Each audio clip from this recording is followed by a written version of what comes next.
Hi everyone, Anthony Morganti here. I've been doing a series that I call Photoshop for the Lightroom only user. This series is meant for those of you that only use Lightroom and may be a bit intimidated by Photoshop. In each of the videos in the series, I give one simple thing that you could do in Photoshop from Lightroom. Today, I'm going to talk about a Photoshop tool called EQUALIZE.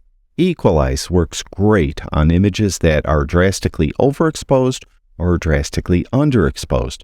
For example, I have this image and it's drastically underexposed. And in Lightroom, of course, I would go and open up shadows. You can see that doesn't do much, so I have to push up exposure, and you can see how that's starting to blow out the sky, and it's still even not fixing the shadows quite as well. I even could try hitting auto.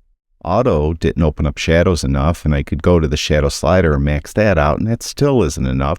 So it can be difficult to get a good edit on an image that is drastically underexposed or an image that is drastically overexposed as well. So what I'm going to do is I'm going to reset this, and I'll show you what you could do with EQUALIZE. Now I have the unedited raw file here. I'm just going to right-click right on it, go down to Edit In, and over to Edit in Adobe Photoshop 2022. Now, once we're in Photoshop, what I like to do out of habit is duplicate the background layer.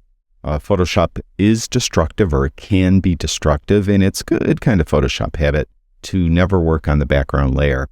So I duplicated the background layer by hitting Command-J on my Mac. It's Control-J on a PC.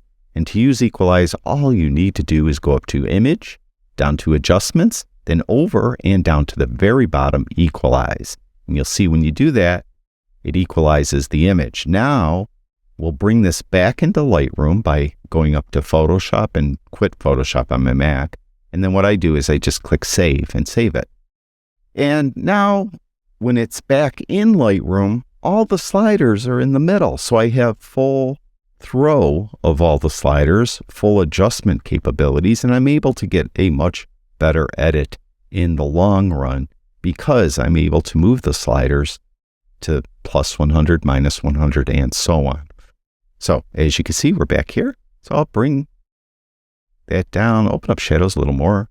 I'll even bring exposure down a little. So you can see how I very quickly get a really nice edit from something like this. Bring up saturation, like that, like very, very quickly. So EQUALIZE, try it out on those images that you accidentally overexposed or underexposed and see if it helps you get a better edit when you're back in Lightroom. Thank you, everyone who watches my videos. I really do appreciate it. Talk to you guys soon.